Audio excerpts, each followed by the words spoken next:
قبل ما نبدأ ما تنساش تعمل لايك، تشترك في القناة وتفعل زر الجرس عشان يوصلك كل جديد. بيبدأ فيلمنا بشاب نيجيري بيقول للو شيف تصدق بالله، فلو شيف بيقول له أنا ماشي بإحصاءات وتصديقي بعائد الربح اللي بيجي، وبيكلم رئيسه وبيقول له تمام يا باشا الصفقة تمت وعملت اللي اتفقنا عليه، ويا دوب بس بيقفل التليفون وبياخد الفلوس وبيطلع يجري كأنه لسه قابض المرتب ومش عايز حد يعرف. وفي يوم بيكون في مبارزة تعابين في مدغشقر، وبنشوف شاب اسمه باند بيتواصل مع مدير أعماله وبيقول له إن الراجل اللي كنا عايزينه موجود هنا، بس في حد من رجالتنا مشوه وشه وتقريبا كده رسم عليه خريطة مصر. فبيقول له الراجل ده نزل سلاحك، أنا عايزه عندي حي مش ميت. وفعلا باند بينزل سلاحه، بس الراجل أول ما بيشوفه بيطلع يجري ولا كأنه شاف عفريت، وباند بيجري وراه وبيطارده وبيقدر يلحقه قبل ما يهرب. بس الراجل ده بيكون ذكي لأنه بيدوس على زرار وبيعمل صوت إنذار، وأول ما العصابة اللي في المكان بتسمع الصوت بتجري ورا باند وبيضربوا عليه نار.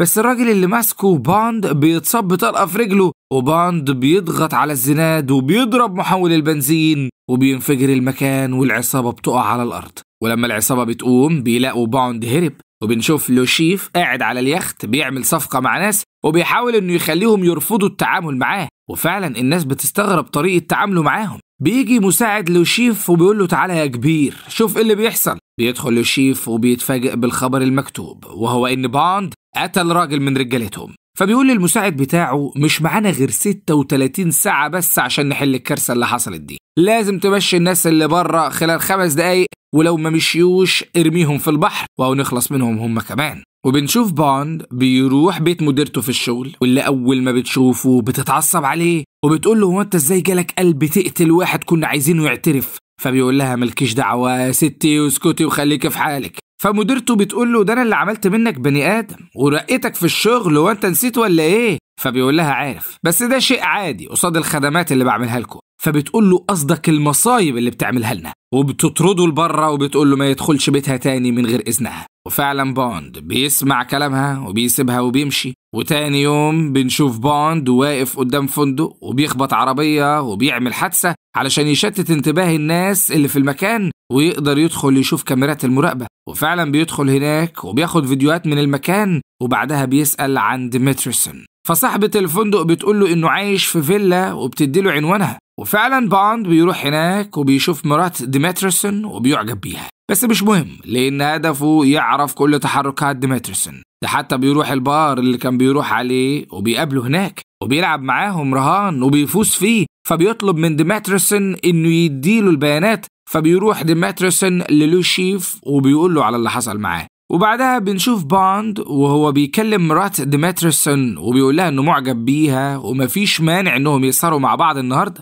وفعلا مرات ديمتريسون بتروح معاه البيت وبتشرب، وهناك بيتصل ديمتريسون بيها وبيعرفها انه مسافر وهيروح لمكان معين. طبعا باند بيعرف ايه هو المكان اللي رايح عليه فبيقابله هناك، وللأسف بيطلع ده كمين من ديمتريسون وبيتضايق لأن زوجته طلعت خاينة، فبيمسك السكينة وبيروح ناحية باند وبيبقى عايز يقتله، بس باند بيطعنه بالسكينة في جنبه من غير ما حد ياخد باله وبيتصرف عادي ولا كأن في حاجة حصلت. وبيشوف آخر اتصال في السجن عنده وبيعرف إن في خطة بتحصل من وراه، وإن في راجل هيحط قنبلة في الطيارة وهتنفجر. فبيروح وراه، بس طبعا الراجل ده بيكون ذكي وبيلبس لبس شرطة تنكري وبيقدر إنه يدخل على سيستم الطيارة، بس الغريبة إنه بيفتح المية وبيغرق الدنيا، وباند ما بيكونش عارف يتصرف. فمديرته بتتصل عليه وبتقول له يركز مع الراجل لأن هدفه يفجر طيارة تانية هتقلع النهاردة. وبنشوف الراجل بيركب عربية نقل مليانة متفجرات، وبوند بينط فوقها، والراجل أول ما بيحس بيه بيبدأ يعمل حركات يمين وشمال عشان يوقعه،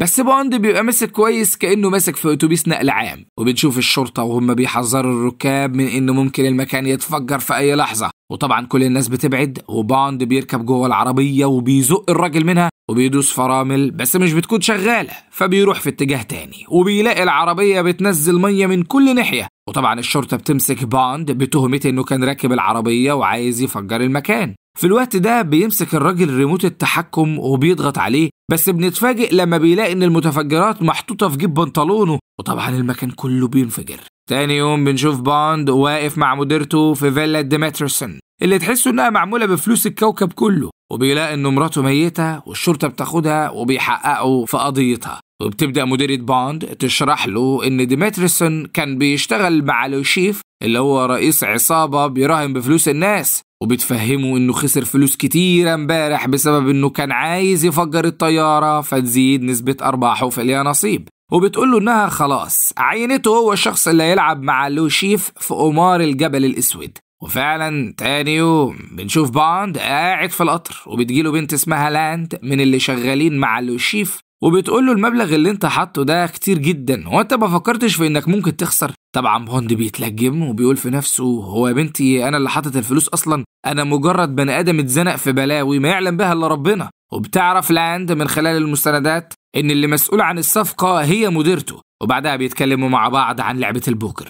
وتاني يوم بيوصلوا على حتة اسمها الجبل الأسود، وبوند بيلاقي لاندا محضره له بدلة سودا متفصلة بالملي على مقاسه، فبيكون محتار وبيقول لها وانت عرفتي مقاسي منين؟ فلاند بتبتسم له وبتقول له من أول ما شفتك. وقتها بوند عقله بيعمل ايرور. بعد ما بيجهزوا بيروح على العنوان، وهناك بوند بيقابل لوشيف اللي أول ما بيشوفه بيسلم عليه، وبعد ما بيقعد بيطلبوا من بوند يقوم يحط الشفرة بتاعته عشان لو تعاقدوا معاه، وبيبدأوا كلهم يلعبوا مع بعض. وبتيجي لاند وهي لابسة ومتشيكة وبتتعامل على أساس إنها حبيبة بوند، وده اللي بيخلي كل اللي قاعدين في اللعبة مشتتين ومش مركزين في اللعبة. أما بوند فكل مرة بيراهن بنفس الرقم اللي بيراهن عليه لوشيف. ولما بياخدوا استراحة بيروح بوند للترابيزة اللي كانوا بيلعبوا عليها، وبيحط جهاز تنصت في بخاخ الفانتولين اللي بيستخدمها لوشيف. وطبعا ماتياس اللي مع لوشيف بيقول له ده احنا هنعمل تقرير كامل بالمسخرة اللي هتحصل النهاردة. وبيروح لوشيف على اوضته وبيقعد مع زوجته، بس فجأة بيهجم عليه الرجالة اللي تعاقدوا معاه في أول الفيلم،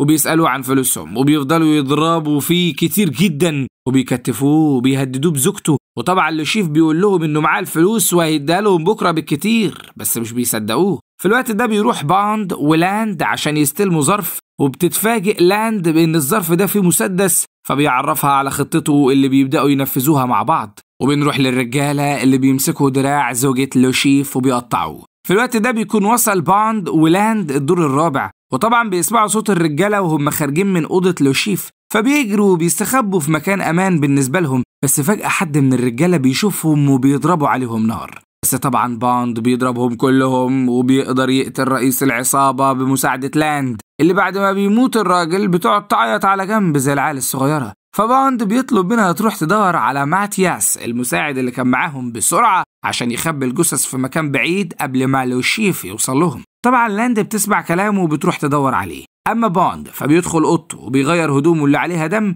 وبيرجع للترابيزة اللي كانوا بيلعبوا عليها. ولوشيف بيلاحظ إن بوند مغير قميصه، فبيقول له أنا شايف إنك مغير القميص، أتمنى إن لعبتنا البسيطة ما تكونش مأثرة عليك وخلتك عرقان من كتر الرعب والخوف. فبوند بيقول له إنه حتى لو عرقان مش هيبقى زي واحد بينزف دم من جسمه. وبعد ما بيلعبوا شوية بوند بيرجع الأوضة، بيلاقي لاند في حالة ذعر وبيحاول يهديها. وتاني يوم الصبح بيتقبض على صاحب العربية اللي ماتياس خبى الجثث فيها، وطبعا كل ده تحت أنظار لوشيف اللي بيفكر في مين أعدائه اللي عملوا فيه كده. بالليل بيبدأ الرهان التاني ولاند بتكون موجودة، ولوشيف بيقدر إنه يخدع بوند في الرهان بحركة ذكية بيعملها. بيتضايق بوند وبيبقى رايح يقتله، بس في عسكري من الاستخبارات الأمريكية بيوقفه وبيقول له همولك بالفلوس بس بشرط إنك تكسب الرهان عشان نقدر نقبض على لوشيف. وفعلا بوند بيوافق وبيرجع يكمل رهان، بس بيحس إنه تعبان بسبب المشروب اللي شربه، فبيعتذر عن الرهان وبيروح عربيته.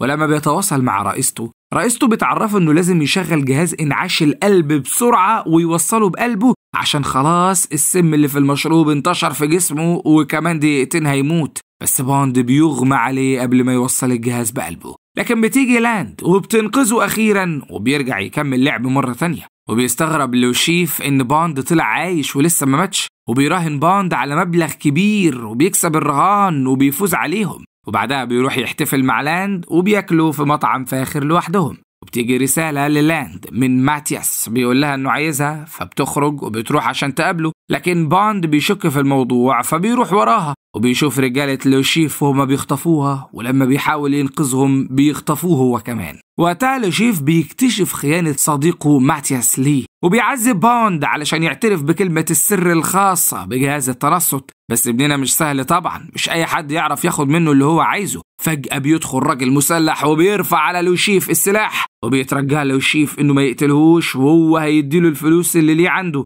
وطبعا بوند بيقول في نفسه كان فينك من زمان. في الآخر بيفوق بوند في المستشفى وبيخرج منها سليم معافى، وبيعترف للاند بحبه وبيعيشوا أيام سعيدة. لكن لا، الحدوتة مش بتنتهي على خير. فجأة بتحصل حاجة محدش متوقعها، وهي إن في حد اسمه وايت بيهدد لاند عشان تنفذ له أوامره، وبتضطر لاند إنها تقابله وتحول له فلوس بوند على حسابه. ولما بيعرف بوند بيتضايق جدا، وبيضرب رجالة وايت طلقات بالمسدس بتاعه لغاية ما بتيجي رصاصة في ماسورة المية بتاعة المبنى وبينهار كله. ولاند بتنتحر وبيحاول بوند ينقذها، بس مش بيقدر لأنها خلاص بتكون ماتت. وبعدها بيتواصل مع مديرته اللي بتعرفه إن لاند بريئة وكانت معاهم، بس في حد هددها. وفعلا لما بوند بيشوف موبايلها بيلاقي إن في مسجات من شخص اسمه وايت، فبيقابله وبيضربه بالنار وبيموته، وبينتهي فيلمنا على كده.